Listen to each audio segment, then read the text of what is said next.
Bienvenidos una vez más a este ciclo comunicándonos con el Diario Agroempresario. Hoy vamos a estar dialogando con el ingeniero agrónomo Rodolfo Rossi, el presidente de Axoja, un destacado mejorador y que ha tenido una relevante actuación en el cultivo de la soja, un cultivo que, como ustedes saben, ha sido realmente más que importante en los últimos años para nuestro país. Bienvenido, Rodolfo, gracias por estar aquí. Gracias por invitar. Bueno, arrancamos brevemente del inicio de la soja. Vamos a reconstruir cómo llega a la Argentina. Hay muchas anécdotas, hablan de que Perón mandó así a un colaborador a buscar unas semillas, hablan de Palau. ¿Cómo fue el tema realmente?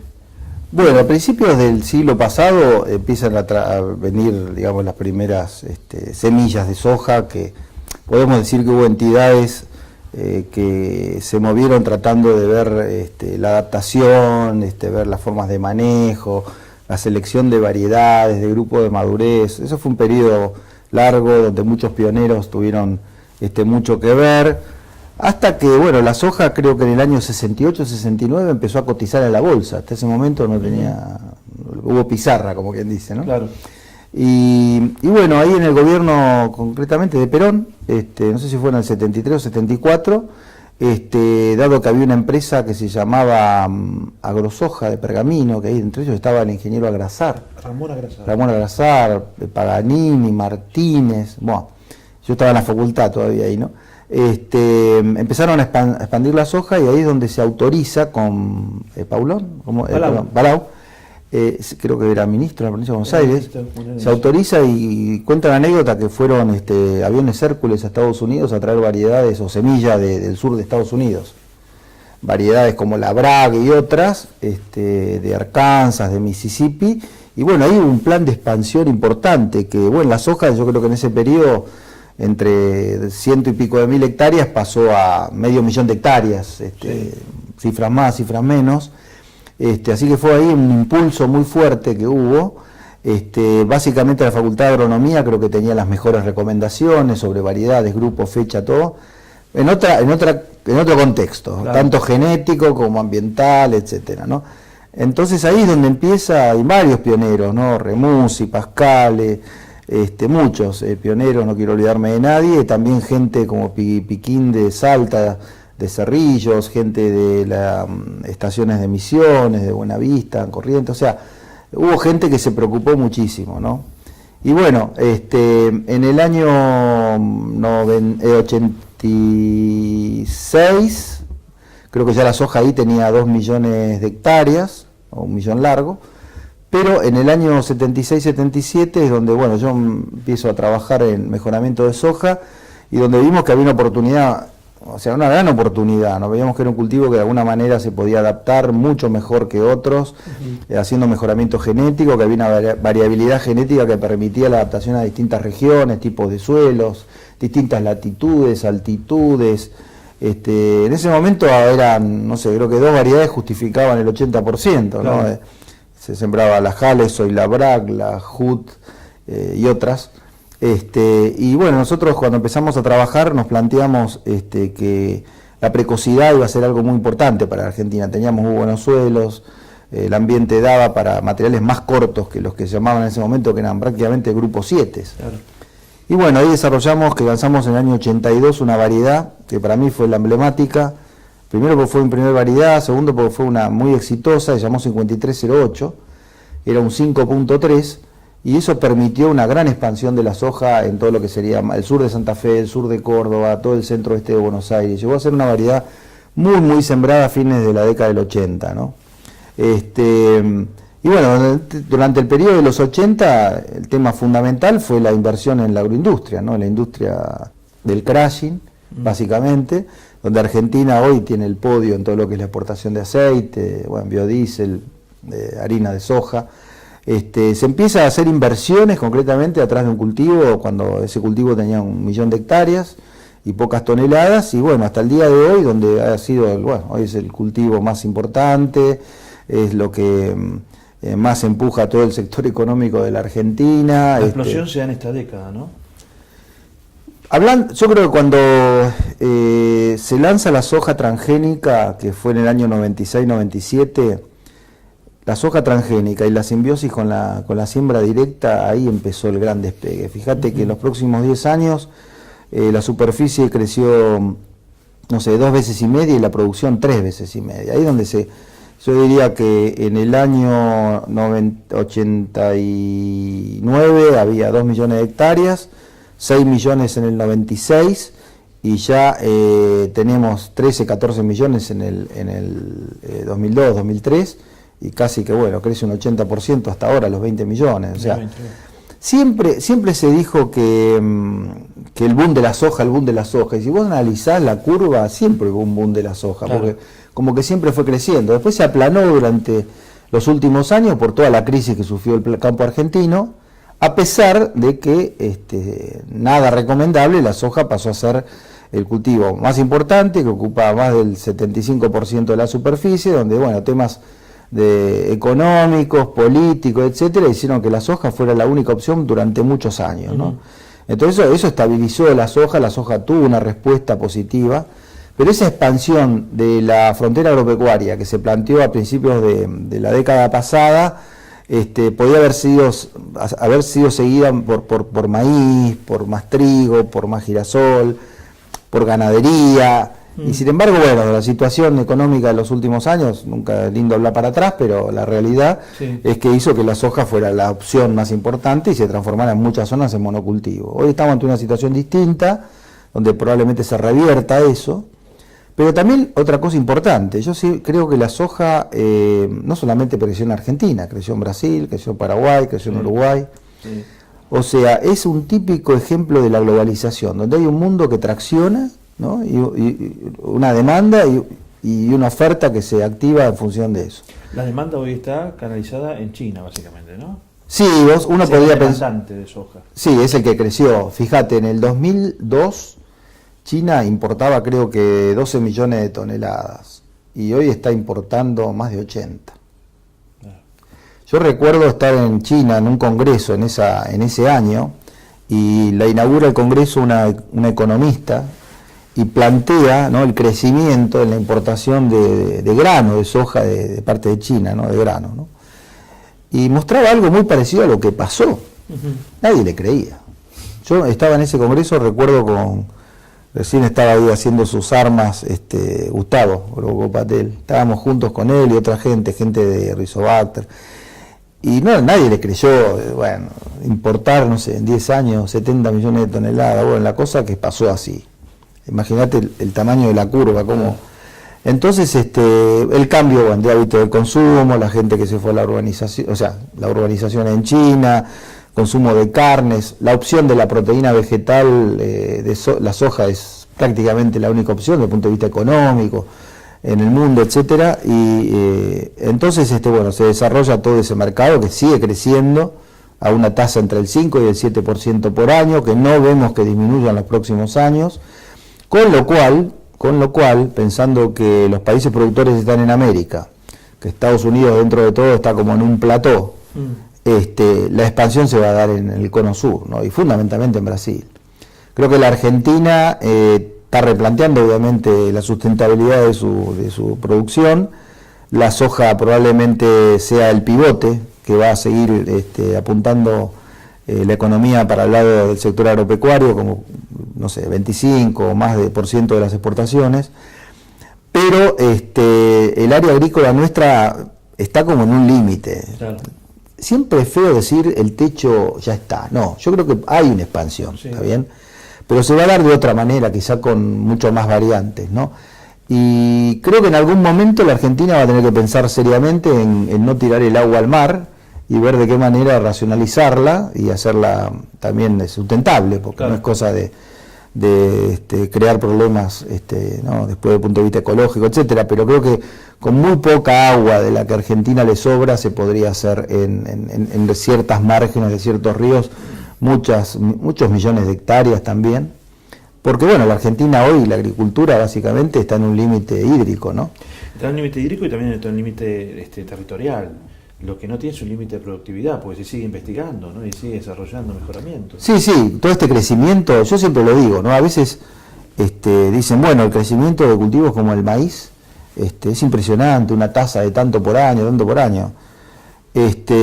Argentina también, ¿no? Importante, pero bueno, cuando uno tiene la misma hectareaje durante 15 años, todo lo que es el factor de genética, que es impresionante cómo se ha aportado al caso del maíz, la biotecnología, el uso de fertilizante, el manejo de cultivo, etcétera, etcétera, y ha hecho que los rendimientos hoy sean casi el doble de lo que era hace pocos años.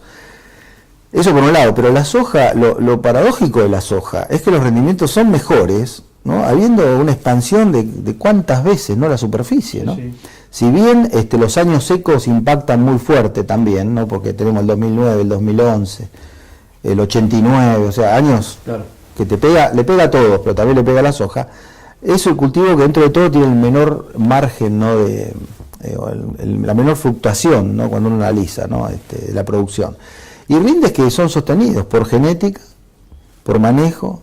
Hoy de alguna manera comprometido todo el tema de malezas resistentes, que no solamente hace que los costos de producción sean mucho más altos, sino que sea más difícil producir soja, ¿no?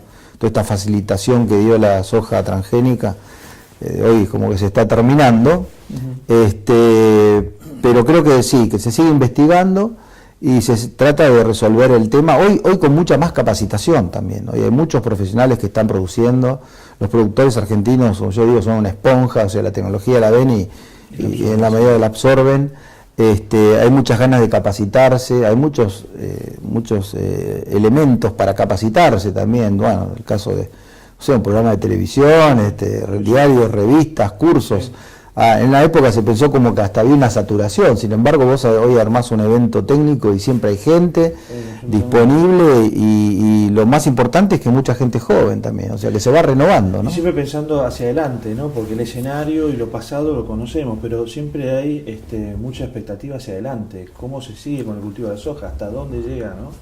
¿Qué tienen desde Axoja ustedes estudiado, pensado, visto? Nosotros pensamos que va a haber un crecimiento de toda la agricultura. Creo que la expansión de la frontera agrícola de alguna manera va a seguir y que muchos de los campos que se dejaron de producir, porque eso es cierto, en varias regiones del país, van a hacer que en el corto plazo aumente la producción desde el punto de vista del uso del suelo. O sea, ¿no? Esperemos que sea la forma sustentable, ¿no? Más intensivo. Y la soja va a cumplir un rol de crecimiento también, pero más menguado, ¿no? O sea, imaginarse que en el 2025 vamos a tener 25 millones de hectáreas de soja no es nada dañable, pero también pensamos que va a haber unas 6 millones de hectáreas de maíz. Yo no soy tan optimista con que el maíz sea un gran cultivo en la Argentina, pero creo que es necesario. Sí creo mucho en la simbiosis del trigo con la soja, o la cebada con la soja. Y todo el tema ganadero, todo el tema de la producción agrícola, si bien se va a hacer más intensificado, con tasas de producción más altas de las que tenemos ahora, etcétera, se va a dar en las zonas donde realmente está disponible los suelos para eso, ¿no? Básicamente en las zonas que uno dice son marginales o marginales. Rodolfo, usos de la soja, porque muchos desconocen los distintos usos de la soja. Capaz estamos familiarizados con lo del maíz, con la glucosa, la fructosa, la bebida azucarada y tantos, ¿no? Pero de la soja, que es una proteína vegetal, y ustedes han trabajado mucho en ese tema. ¿Cuáles son los diversos usos que tiene la soja hoy? Bueno, por un lado tenés obviamente el grano, para hacerlo más, donde prácticamente un 7, un 8% a nivel mundial se hace como consumo directo como alimento, que básicamente está centrado en los países asiáticos, ¿no? Bueno, ahí tenés distintos productos que se hacen a partir de la soja, etcétera, de grano de soja. Después tenés todo lo que tiene que ver los aceites, donde ahí tenés temas industriales, temas consumo humano, temas de biodiesel, o sea, hay 500 usos distintos, donde hoy con aceites de soja estás haciendo pinturas, barnices, detergentes, bueno, tantas cosas, ¿no? Y del lado de la proteína, bueno, por supuesto, la harina como forraje, es el principal forraje proteico de proteína vegetal, y después una cantidad de usos enormes, ¿no? También, o sea, todo lo que sea la parte de consumo. Después tenés el lado de las lecitinas, son muy fuertes en Argentina, en todos lados, pero en Argentina es increíble. Nosotros hicimos un estudio en supermercados de Rosario, ya van 2 veces en los últimos 7-8 años, y prácticamente el 80% de los productos envasados que se venden en las góndolas tienen algo de soja, entre ellos la lecitina, que es un rubro muy importante, ¿no? Compuesto de fósforo que tiene del crushing, sale como un producto. Pero los usos diarios permanentes, hoy tenemos empresas que están haciendo lo que se llama el auto verde, con parte de trigo, parte de maíz y parte de soja. Una de las cosas que vimos en los últimos años es la producción de colchones, de los asientos de autos, a base de soja. Tenés reemplazantes de industrias, como por ejemplo en el papel hay productos contaminantes, o sea, producciones no sustentables, que con oxigenasas de la soja se pueden reemplazar perfectamente, ¿no? Después tenés algo como el año pasado, que tuvimos un concurso de usos de soja, donde ganó una universidad de Mar del Plata, donde se están haciendo pegamentos a base de soja, y hemos hecho un estudio y ya hemos linkeado a la principal industria de aglomerados de Argentina y esta gente para reemplazar todo lo que son las gomas por algo mucho más ecológico, sustentable, etcétera, por gomas derivadas de la soja, ¿no? O sea, siempre hay algún ejemplo, digamos, casualmente en algo un poco más, digamos, de uso común, pero en el último seminario todos nuestros salones y los regalos que le dimos, los presentes a las autoridades y disertantes, fueron unas velas que se hacen en la Argentina a base de aceite de soja, que están marcando un cambio y que hoy es una empresa que se está preparando para exportar, ¿no? Hay muchísimas cosas para hacer. Siempre uno dice hay mil usos de la soja, también para el maíz. Yo creo que el maíz ha sido más explotado. En Estados Unidos el maíz es más como producto nacional. Estamos hablando de hace 200, 300 años se estaba haciendo maíz. La soja le llegó casi como a nosotros, ¿no? Pero bueno, por ejemplo, alimentos de soja, si vos analizás a fines de la década del 90, creo que un negocio de 2.000, 3.000 millones de dólares era en Estados Unidos. Y hoy creo que está en 20.000 millones. O sea, aumentó 6 veces. Europa pasa lo mismo. Entonces, creo que hay una cantidad de oportunidades, ¿no? Que para la Argentina el tema de valor agregado en soja, hay que seguir focalizándolo, conseguir que haya más investigadores, más sistemas nuevos de producción, plata disponible, inversiones, financiamiento blando, créditos blando, o sea, estamos en eso. Yo creo que también el gobierno de alguna manera con la Secretaría de Valor Agregado va a ayudar muchísimo en esto, estamos trabajando también con ellos, pero es un tema que tiene que salir de lo privado, o sea, la parte del Estado me parece muy bien, desarrollar sistemas de producción, nuevos productos, todo eso, que reciba también su compensación, pero es la inversión privada la que tiene que empezar a mover eso. Y principalmente, ¿no? Para que no hagan afuera lo que hacen ellos, ¿no? con nuestros productos. Clarísimo. Caso concreto de la piscicultura.